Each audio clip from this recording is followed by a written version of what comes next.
Assalamualaikum warahmatullahi wabarakatuh. Oke, Waalaikumsalam. Pak. Waalaikumsalam warahmatullahi wabarakatuh. Pagi Pak. oke, pagi dalam minggu keempat kita pertemuan. Jadi kalau minggu lalu itu minggu ketiga, ini minggu keempat. Nggak berasa bahwa kita sudah kurang lebih 1 bulan pertemuannya. Tapi masih sulit untuk saya menghafal teman-teman. Ya. Jadi saya mungkin perlahan, tapi saya tahu ini kan saya rekam nih, ya. Kan saya rekam, yang hadir, yang sebagian belum datang ini yang biasanya. Pak, mohon maaf sebelumnya. Oke. Ya, nggak apa-apa. Titin Komalasari laptopnya ini Pak nge-restart sendiri, terus dia belum update, jadi saya coba bantuin. Oke. Apa-apa Pak. Sip, Ntar kalau misalnya dia ntar dia absen lagi kok Pak. Iya, sip. Kasih Pak. Oke. Ya. Oke, teman-teman, kita review yang pengumpulan tugas kemarin. Teman-teman sudah upload tugasnya ya? Sudah, Ada Pak. yang kendala? Sudah Pak. Sudah Pak. Ada yang kendala nggak? Nih, saya tampilkan. Ini tampak nggak di layarnya, teman-teman? Kelihatan Pak. Kelihatan Pak. Nah, jadi ini Pak. tugas kita minggu lalu. Jadi sebanyak 65 orang itu sudah tune in atau sudah menyerahkan. Saya sambil siapkan absensi siakatnya ya. Oke. Siakat, Pak Jin. Teman-teman. Pak, izin bertanya Pak. Iya boleh, sambil bertanya nggak apa-apa. Tadi yang Bapak share di GCR itu absen pagi ini kan Pak? Mana ya? Absen manual paling lek. Oh iya, itu absensi Absen manual. manual Pak. Iya. Jadi ini untuk absensi melalui siakat. Kalau bisa melalui siakat, nah, upayakan melalui siakat ya. Karena yang di manual ataupun siakat nanti juga saya rekap. Nah, jadi saya rekap apakah layak untuk ikut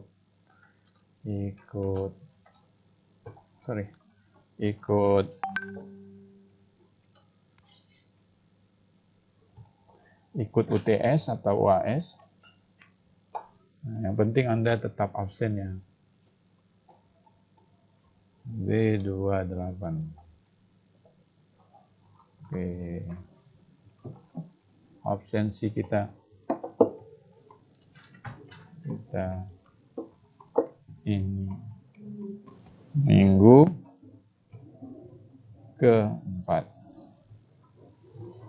Nah, silakan yang bisa absen melalui siakat, upayakan untuk absensi di siakat. Ya.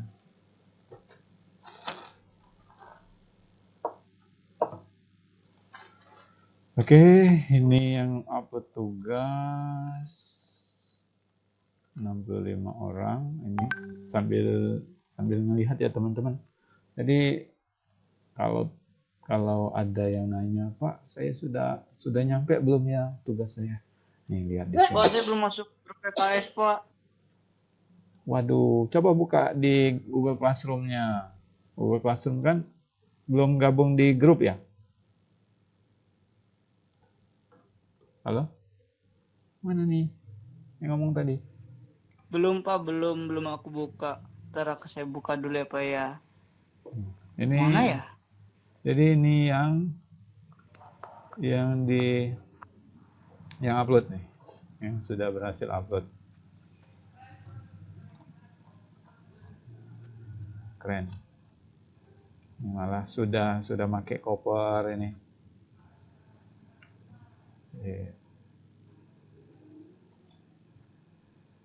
Nah, kalau yang notex ini nggak tahu apa nggak ngerjain atau belum, waktunya belum selesai ya uploadnya. Ada nama saya itu Pak. Nah, kayaknya. sip. Berarti kalau sudah ada nama kamu berarti sudah upload ya berarti. Ada nama saya nggak Pak? Apa saya belum kekirim? Berarti saya termasuk anak rajin ya Pak ya? Iyalah, kata ibunya ya. Kata ibunya anak saya ganteng, kata ibunya. Kata bapaknya anak saya ganteng. Oke, ini yang upload sampai ke saya. Nih, jadi simak aja ya. Kalau nanya satu-satu nanti berbusa. Aku ada nggak Pak? Simak. Dilihat aja, Le. Iya, Le. Ada nggak, Le? Ini kalau yang saniar ini kan ada 2 misalkan. Saya lihat waktunya terakhir upload yang saya ambil. Biasanya kan yang upload terakhir itu yang telah diperbaiki.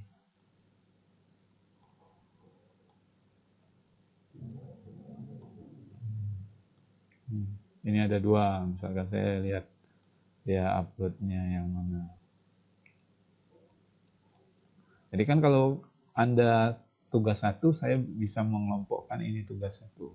Nah, kemudian Anda cantumkan NIM kan, kalau nyantumkan NIM nggak ada yang sama pasti. Nah, kalau yang sama kayak gini saya ngelihat berdasarkan uploadan terakhir.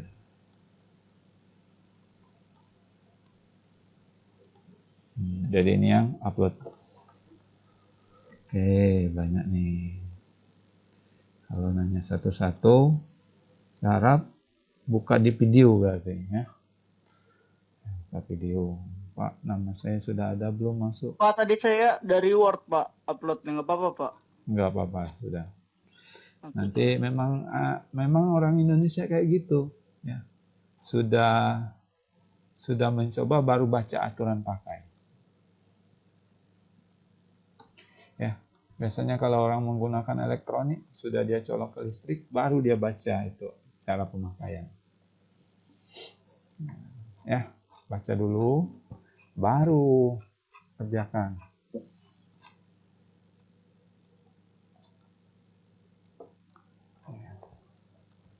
Sudah ya? Sudah ngelihat namanya ada? Kalaupun belum nyampe, nggak ada di sini, berarti belum tune in ya. Jadi nggak ada kendala ya yang sudah upload atau belum, teman-teman? Kok saya nggak ketemu-temu ya Pak nama saya? Nah, nanti bukan TPB ini.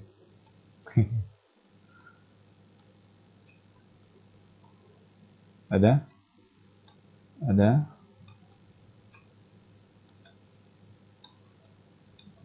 Oke. Jadi ini yang upload tugas 1. Nah, teman-teman, materi kita hari ini tentang IoT atau kecerdasan buatan. Modulnya sudah ada, 2 modul di sini. Absensinya jangan lupa.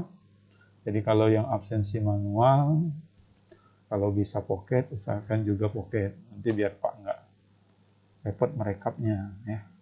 Tapi kalau yang nggak bisa pocket, ya mau gimana lagi, absensi manual. Ya. Ini penjelasan modul. Bolehlah, tadi ada temannya yang sudah nonton video. Jangan lupa like dan subscribe. Ya, Jadi, Pak. Oke, ini lanjut, ada yang tugas, saya dengar ada yang minta dibuatkan. Oke lah, kalau begitu. Atau saya minta tulis tangan aja ya. Tulis tangan aja Pak, tulis tangan. Nah, Tulis tangan aja, Pak, tulis tangan. Ketik, Tapi Kak, tulisan saya jelek banget, Pak. ketik aja, Pak. itulah Ketik sedihnya aja, saya. Pak. Tapi Tulis Pak. kerjakan Diketik aja, Pak, sendiri-sendiri ya. diketik, Pak. Tulisan saya nggak kelihatan, Pak. Kerjakan sendiri-sendiri ya. Tapi Iya, Pak. kalau kedapatan sama, tinggal beda jenis huruf. Nah, itu alamat. Saya bagi 2 nilainya. Karena pelaku yang memberi dan yang menerima itu akan kena sanksi yang sama kalau korupsi. Begitupun kita. Ya, kerjakanlah. Ya, maaf apa? Selalu dimaafkan. Oke. Tadi saya udah coba absen barcode, tapi memang nggak bisa, Pak. Biasanya bisa. Gak apa-apa kan, Pak? Pakai yang Enggak manual apa-apa. doang. kasih Pak. Oke, yang sudah absensi sejauh ini 43 orang. Dan yang lain menyusul. Kalau absensi barcode ini aktifnya 1 jam. 30 orang lagi yang belum. Atau absensi manual saja ya. Kalau belum bisa. Ini tugas lalu. Nah, terkait tugas hari ini, ya teman-teman, Anda cari artikel. Artikelnya kalau bisa ya semenarik mungkin. Saya bingung ya, saya mau menyuruh teman-teman upload di blog atau agar teman-teman itu jadi penulis. Namun repot, teman-teman takutnya nggak semuanya ini belum familiar dengan blog atau sudah lupa. Nah, jadi tulis tangan saja, minimal 2 halaman A4 untuk isi artikel, dan plus cover. Covernya itu cover standar aja.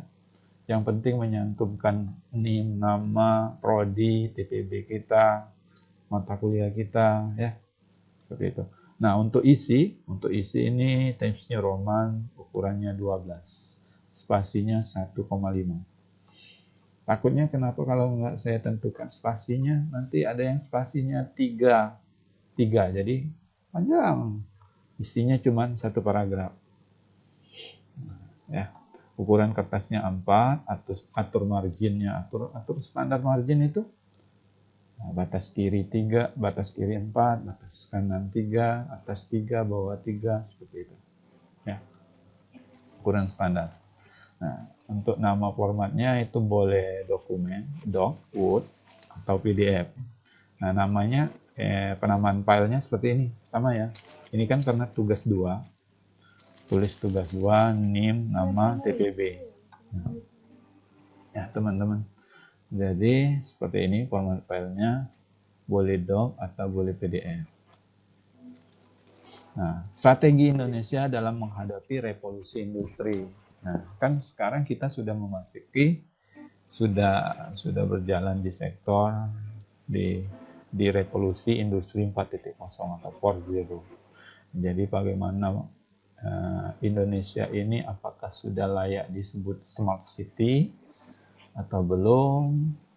Kalau sudah beberapa implementasi di industrinya sudah atau sektor-sektornya sudah mengimplementasikan IoT, itu yang teman-teman ceritakan semenarik mungkin. Nah, berikan contoh beserta penjelasan sektor yang dikembangkan oleh Indonesia terkait IoT. Internet of Things. Jadi ini ya, sebuah artikel yang berkaitan dengan modul 4. Pak, izin bertanya, Pak. Boleh. Ya, Pak, saya mau bertanya. Untuk tugas yang Bapak berikan tadi, apakah boleh, Pak, artikel yang kita buat itu mengambil referensi dari internet atau hanya terpacu pada modul 4, Pak? Boleh, memang cari di internet, terus terus yang berkaitan dengan materi, ya, berkaitan dengan materi kan sektor-sektor. Tapi itu apakah memang benar di Indonesia atau tidak, ya. Nah, referensinya teman-teman jangan lupa cantumkan referensinya. Nah, referensinya itu nggak harus satu. Kan kalau satu referensi dari internet nggak elok ya. Bisa saja referensi itu nggak mencerminkan itu di Indonesia.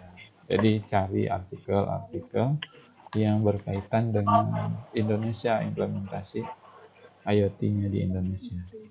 Ya. Dan tulis referensinya. Oke, nanti. Maaf Jeremy di Pak mau tanya Pak, Boleh. Gitu ya, Pak? untuk artikelnya itu tulisan semua atau boleh ada gambarnya Pak? Boleh ada gambar. Tapi gambarnya jangan terlalu besar ya. Nanti 1 halaman ini gambar. Kalau 1 halaman gambar, isinya cuma 1 lembar berarti.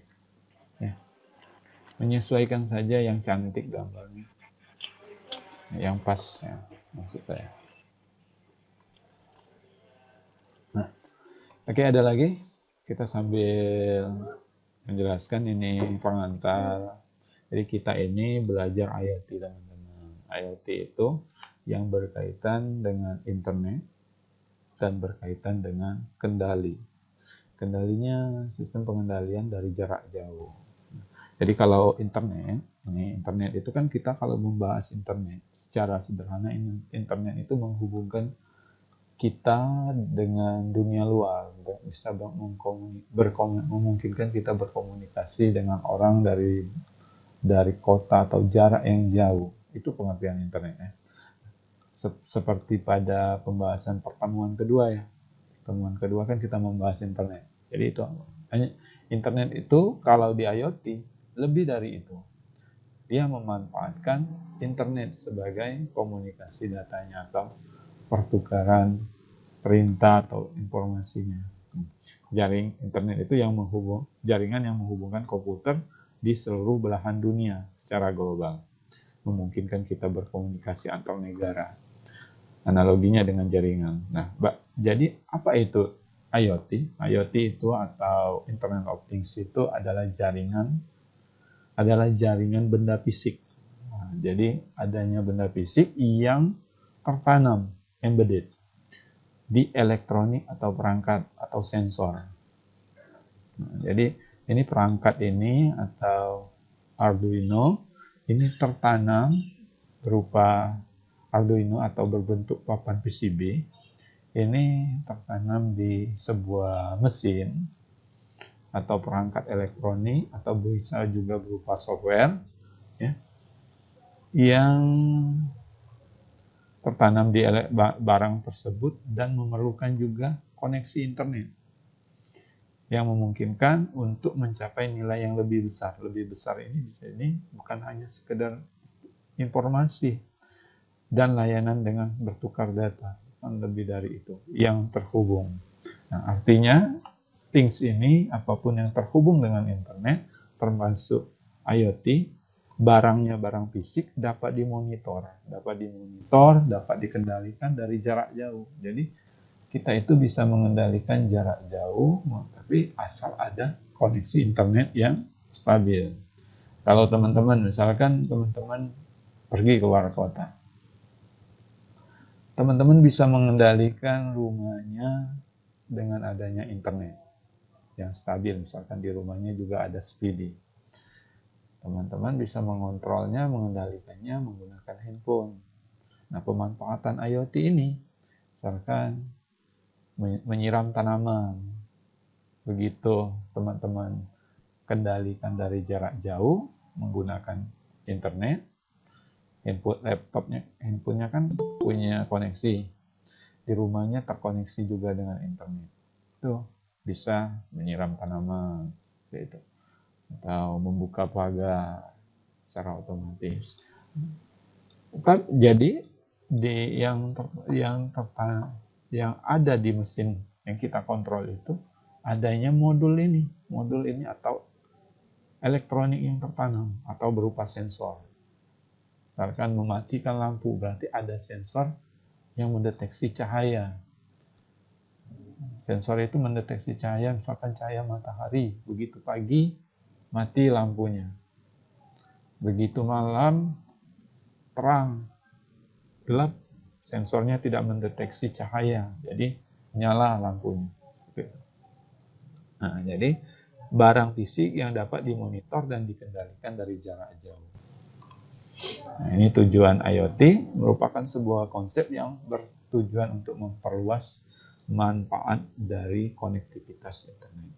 Jadi tujuannya ini memperluas manfaat dari internet yang awalnya hanya untuk berkomunikasi atau menghubungkan kita dengan orang, tetapi ini IoT ini bertujuan menghubungkan kita sebagai kontrol untuk benda fisik dengan memanfaatkan internet. Ini konsep cara kerja IoT. Yang pertama itu ada 3 ya teman-teman. Ada benda fisik, barang fisik itu yang berbentuk modul ini atau sensor. perangkat koneksi internet atau SPI di rumah. Kalau di rumah ya, atau di kantor itu ada koneksi wifi-nya. Nah, cloud data center, data yang menyimpan. Data yang menyimpan ini setelah modul ini, sensor ini menangkap informasi. Kemudian dia kan terkoneksi dengan internet, kemudian datanya ini ditangkap oleh CPU sesuai dengan perintah kita, dan datanya ini tersimpan di cloud data atau database. Nah, sesuai dengan perintah kita. Apakah kita hanya membackup data, mendapatkan data atau informasi, atau kita ingin mengendalikan. Cara kerja IoT ini memanfaatkan sebuah argumentasi pemrograman. Jadi bukan hanya kita tinggal pasang seperti memasang lampu atau memasang mouse, bukan, tetapi kita memberikan argumen, memberikan perintah berupa program pesan kepada modul itu yang kita isi. Perintahnya apakah dia mendeteksi suhu, nah, setelah dia mendeteksi suhu atau mendeteksi panas, api. Kan kalau robot-robot itu robot pemadam api misalnya, dia ada sensor yang mendeteksi panas atau api. Jadi begitu dia mendeteksi, itu kan di programnya dia akan menyemprotkan air. Dari yang mana tiap-tiap perintah argumen ini menghasilkan sebuah interaksi antar sesama mesin. Ini kan dari perintah kita ini memungkinkan interaksi kepada sesama mesin yang terhubung secara otomatis tanpa campur tangan manusia dan dalam jarak berapapun. Dan internetlah yang menjadi penghubung antar kedua interaksi tersebut, mesin-mesin itu. Misalkan kita sudah memasang IoT pada penyiraman tanaman, kan mesin-mesinnya itu pompa air, terus pompa air untuk menyedot air, terus ada mesin lagi untuk menyiram tanaman, pipa-pipa. Nah, seperti itu. Nah, fungsi IoT ini sektor-sektornya yang memungkinkan hampir seluruh kegiatan harian, baik itu perorangan, perkantoran, rumah sakit, pariwisata, transportasi, itu IoT. Nah, teman-teman, contohnya teman-teman parkir ya, parkir di mall. Teman-teman parkir, mobilnya parkir, masuk di mall, sudah itu parkir, kita mau keluar, tahu kan berapa jam mobil kita parkir. Nah, ketahuilah ketika kita masuk di dalam parkir itu ada sensor yang menangkap plat kendaraan kita, menangkap nomor plat kendaraan kita. Nah, dari plat kendaraan itu kan ada sensor, itu IoT. Dia menangkap plat kendaraan, dia mengirimkannya ke CPU melalui koneksi internet, dan CPU itu orang yang menghitung sesuai dengan perintah kita, menghitung berapa yang sudah diprogram, misalkan berapa jam, 1 jam pertama 5.000, berapa jam kita parkir, misalkan 2 jam kita parkir, maka akan langsung memberikan otomatis pembayaran kita. Seperti itu. Nah, jadi itu sensornya. Ini perangkat IoT. Perangkat IoT itu adanya sensor. Sensor ini berfungsi sebagai penerima koneksi. Ini contoh modulnya, beberapa contoh modulnya. Sensor ini berfungsi menerima, mengoleksi ini menangkap serta menyimpan informasi yang ditangkap tentang apa yang ingin dimonitor, yang ingin ditangkap dari sensor tersebut. Nah, sensor tersebut bisa mendapatkan informasi suhu, sensor kamera. Kan, kalau parkir itu menggunakan sensor kamera. Ada sensor mikrofon, sensor yang mendeteksi suara. Misalkan suara tepuk tangan. Misalkan tepuk tangan buka membuka pintu, membuka jendela. Itu sensor. Nah, tapi sensor ini hanya menangkap. Yang kita memberikan perintahnya di program di CPU. Nah, CPU ini di mana zaman ini tidak harus berbentuk laptop atau tower. Jadi CPU-nya juga kecil perangkatnya, ya, seperti Raspberry atau Arduino. Perangkat komputer kecil inilah yang diprogram untuk mengolah informasi dari sensor. Kemudian adanya sistem operasi. Embedded device atau perangkat IoT ini sistem operasi khusus karena perangkat IoT berukuran kecil, portable, memiliki spesifikasi yang minim. Menjadi nyawa dari perangkat atau modul embedded device. Jadi kenapa disebutkan nyawa? Ya, kalau nggak ada sistem operasi, adanya sensor dan CPU, layaknya sebuah laptop teman-teman, adanya laptop tapi kosong, nggak bisa kita nyalakan karena nggak, sistem operasi itu berbentuk. Kalau di laptop ya, terus Windows 7, Windows 10, Windows 8, Linux, Ubuntu.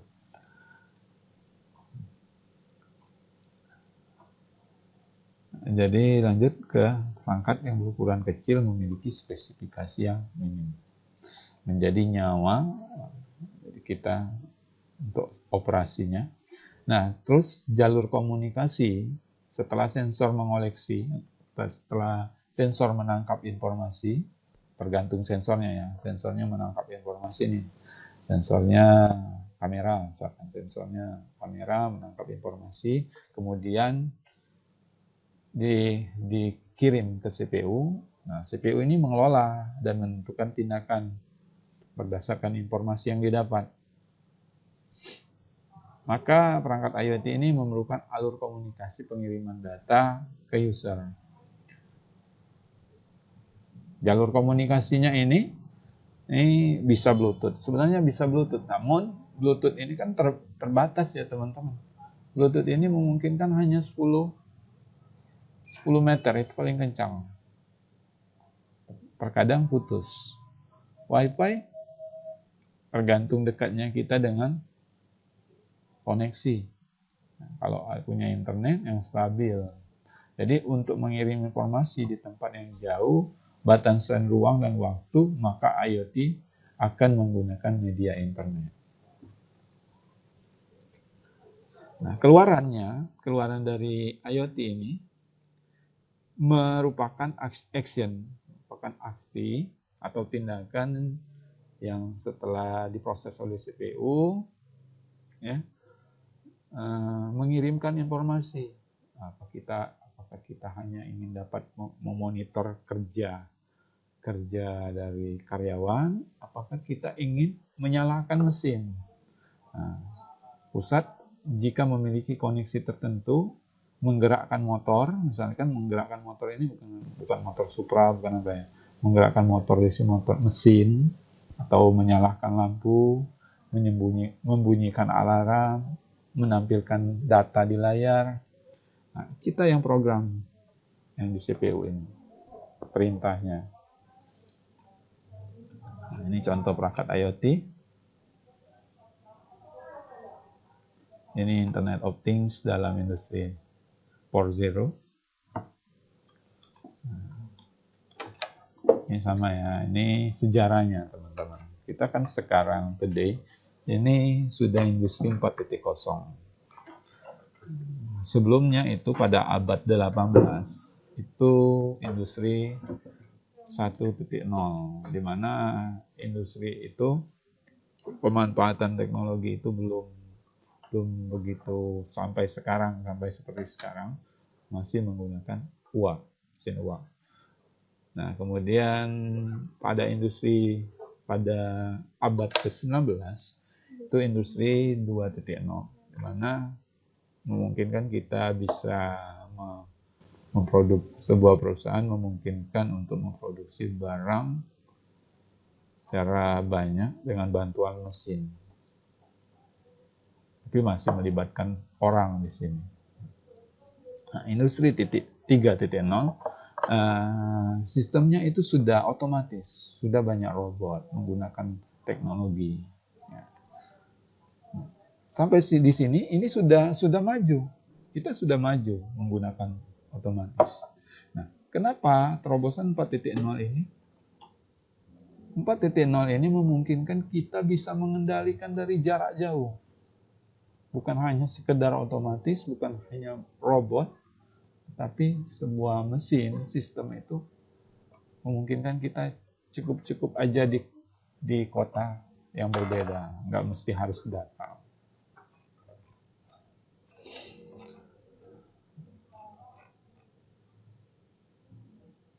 Jadi pengaruhnya, IoT ini berpengaruh pada macam industri seperti manufaktur, logistik, kesehatan, tata kota, rumah, pertanian, bahkan industri otomotif.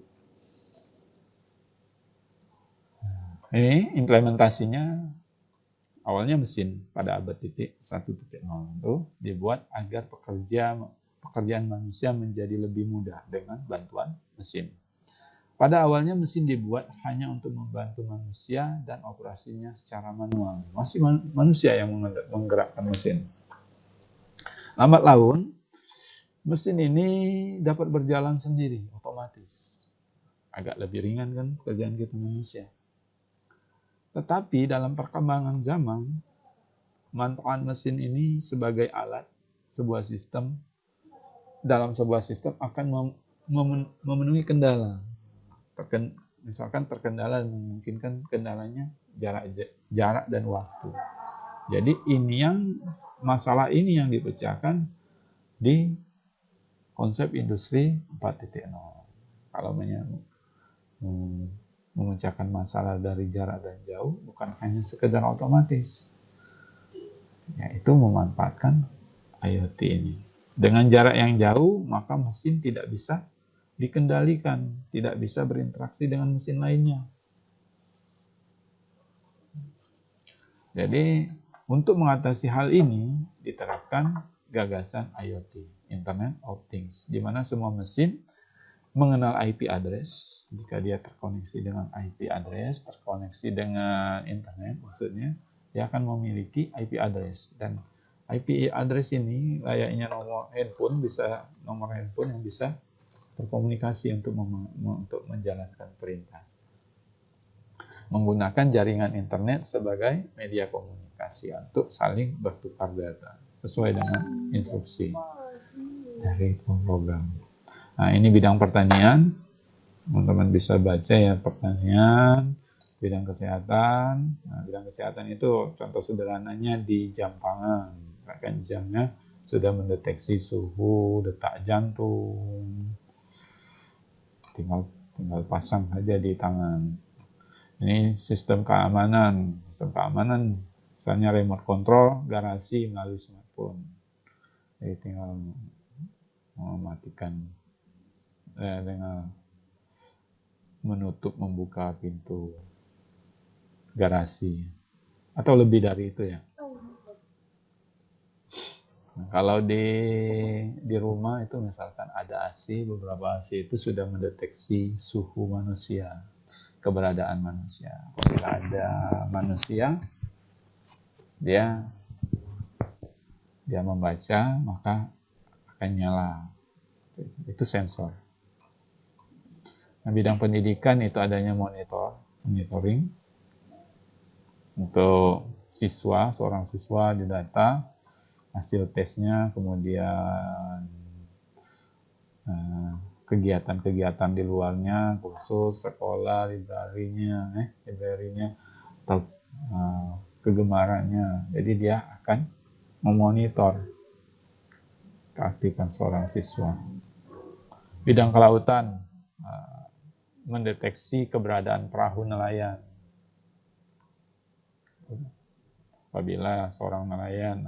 Apabila nelayan itu melaut, cari, ya, bisa diterapkan di perahu.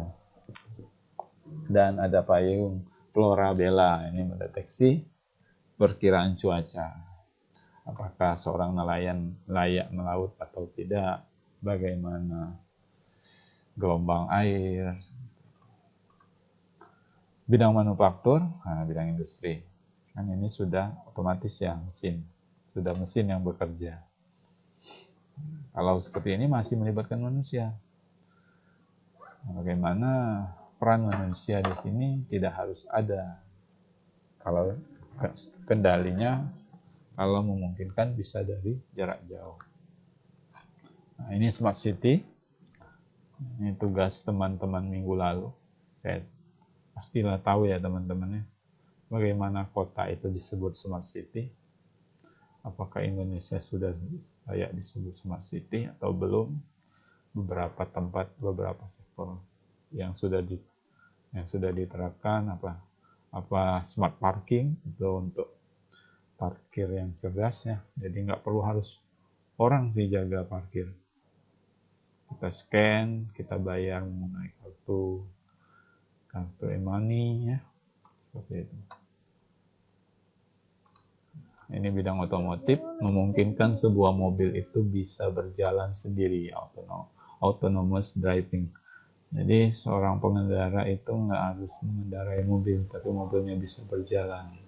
Tapi kalau di Indonesia ini jalannya kecil dan padat. Ini kalau mau diterapkan di Indonesia mungkin di jalan tol, kita bisa mengeset kendaraan kita kecepatannya dan dalam keadaan kecepatan stabil. Kan kalau di tol kan ambil jalur kanan, kecepatannya stabil, memungkinkan mobil itu jalan sendiri. Ini tantangan, ya, jadi tantangannya ini mulai dari hadir dan implementasinya itu ada tantangan. Hadirnya dari IoT ini tantangannya ini menggantikan peran manusia. Banyak manusia yang akan merah putih kemarin ada. Banyak manusia yang akan menganggur kalau semuanya mesin. Terkait keamanan data, ini kan terkait data.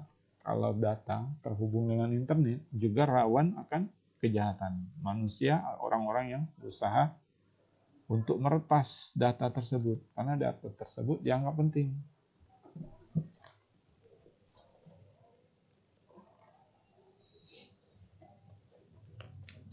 Gitu, sorry. Oke, lanjut. Ini tantangan yang dihadapi privasi. Kalaupun rumah teman-teman sudah menerapkan smart home, maka seluruh percakapan itu akan terekam. Nah, itu yang menyangkut privasi dan etika. Kan ada hal mungkin percakapan kita yang rahasia. Kalau rumahnya sudah menerapkan smart home, percakapan itu akan menjadi publik. Dan IoT itu untuk sekarang masih mahal. Peluang dari IoT itu optimalnya kecepatan, adaptabilitas, optimalisasi reliabilitas. Ini kesimpulan. Tentu saat ini kita sudah masuk 4.0 ya.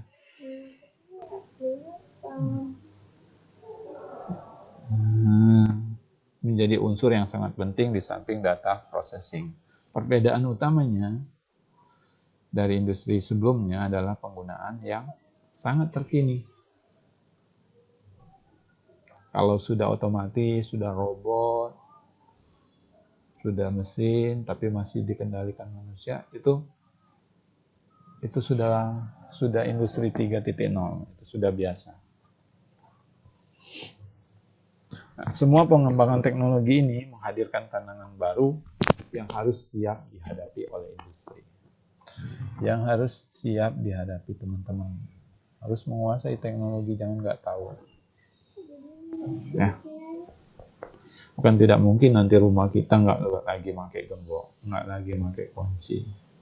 Sudah pakai kartu, kayak seperti di kamar hotel, seperti itu.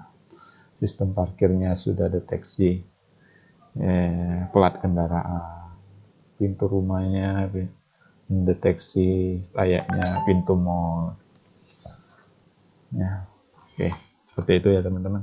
Peluang IoT sebagai optimalisasi industri pun juga siap untuk dinikmati oleh industri. Jadi jika industri itu ingin maju juga harus siap untuk memanfaatkan IoT. Oke.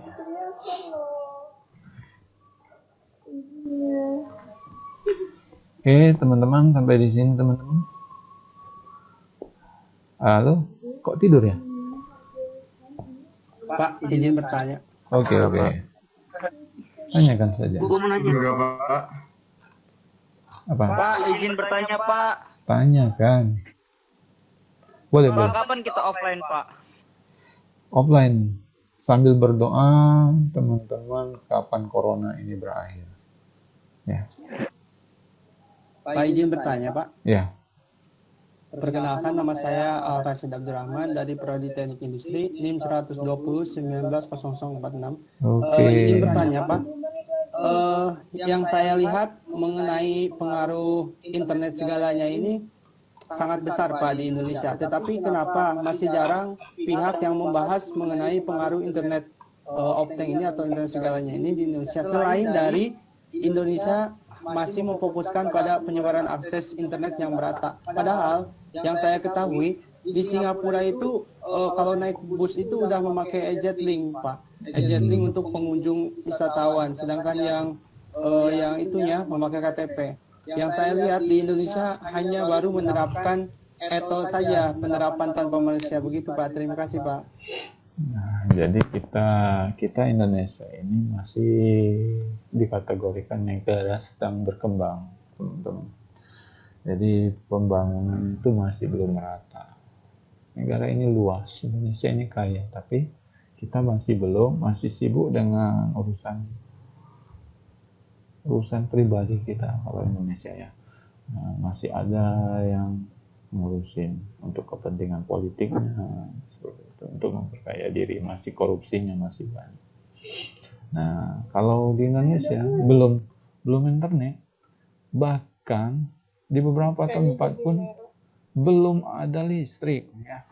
Nah, seperti itu. Jadi masih fokusnya ya kita nunggu saja. Indonesia ini masih dalam tahap negara sedang berkembang. Kalau mungkin Singapura negaranya lebih kecil dari kita, semuanya aktif, semuanya enggak. Kalau satu kesalahan sedikit, Indonesia itu cenderung lebih mudah terprovokasi, mudah untuk terjadinya perpecah belahan.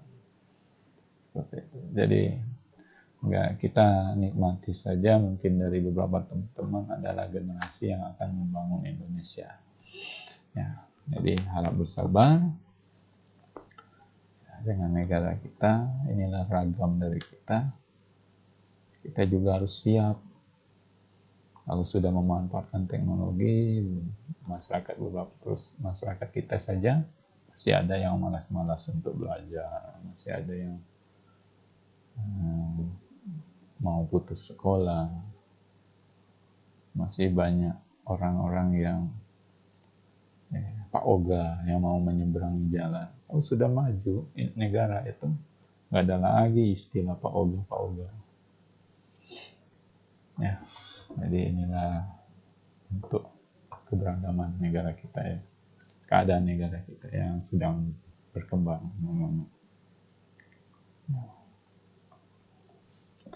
Kita tunggu kebijakan. Oke. Pak. Ya. Mohon maaf sebelumnya Pak, perkenalkan saya Zayani Putri Aziza, NIM 120190045 dari Prodi Teknik Industri yang bertanya Pak tentang materi sebelumnya dan tentang materi yang ini. Materi sebelumnya yang tentang web itu Pak. Nah tentang web itu kan biasanya kita kalau semisal mengakses web tersebut bareng-bareng gitu ya Pak, langsung banyak, itu kan terjadi down itu ya Pak servernya. Nah itu gimana ya Pak maksudnya? Pertanyaan pertama. Pertanyaan yang kedua tentang yang modul sekarang nih Pak, tantangan yang dihadapi. Menurut Bapak, apakah manusia itu sendiri bisa tergantikan oleh mesin Pak? Terima kasih Pak. Menurut pendapat Bapak. Jadi, Jadi sebuah server itu, web itu kebanyakan tergantung dari kapasitas webnya. Ya. Kalau Google kan nggak pernah down Server Google juga kapasitasnya besar. Coba cari di Google, server Google, server YouTube, pasti besar. Kalau server kebanyakan web, itu kan kalau web kampus misalkan, server web kampus itu relatif kecil, dia masih menghitung dari budget, menyiapkan dari budgetnya dan mempersiapkan perkiraan mahasiswanya yang mengakses. Dan tahap pembangunannya itu masih bertahap, nggak langsung harus tergantung dana, alokasi dana ketika pembangunan web itu, ketika ya pendanaannya ada. Jadi yang down itu harusnya ada peningkatan dari infrastrukturnya, penambahan, pembesaran untuk membesarkan servernya. Nah, kalau perkembangan teknologi memungkinkan, kita manusia akan tergantikan. Tapi kita di sini kalau sudah memanfaatkan teknologi juga kita harus siap. Teman-teman, kan inilah gunanya kuliah agar nggak ketinggalan. Zaman beralih, musim pun bertukar. Artinya tidak serta-merta kehidupan ini sama seperti kakek nenek dulu. Beda zaman, beda sekarang, beda informasi. Mulai dari zaman dulu dapat informasi dari papan pengumuman, kalau sekarang lewat web. Peran manusia bukan tidak mungkin. Kan tidak mungkin. Nanti akan berkurang manusia. Mulai perlahan kan, itu sudah sedikit orang. Mulai pembayaran melalui kartu tol. Seperti itu. Perlahan. Akan terganti. Saya yakin teman-teman nanti kalau sudah kerja nanti mungkin pemanfaatan teknologinya sudah lebih dari sini. Ya, oke. Oke teman-teman, jika ada yang ditanya sampaikan di pertanyaan di WA atau di chat ini ya, materi kita ya, chat saja di sana. Oke, Pak. Yang teman-teman Siap. nanya terus yang bantu jawab, saya nanti akan luruskan. Jadi Pak juga sudah mulai acara pelatihan Pak, kita lanjutkan di lain waktu ya. Oke? Maaf ya, jangan lupa absen ya. Oke. Terima kasih teman-teman semua, sehat terus ya, rajin belajar. Oke, kejar cita-citanya, persiapkan diri Anda untuk masa depan. Semangat Pak. Jangan tidak peduli dengan diri Anda ya. Oke, semangat. Jangan lupa protokol kesehatan, Pak. Oke, jangan lupa mandi ya. Oke, saya akhiri. Assalamualaikum warahmatullahi wabarakatuh. Selamat pagi Pak. Selamat beraktivitas. Selamat pagi Pak. Terima kasih. Oke. Terima kasih Pak. Terima kasih, Pak. Terima kasih Pak. Oke, Terima kasih dah. Pak. Terima kasih Pak.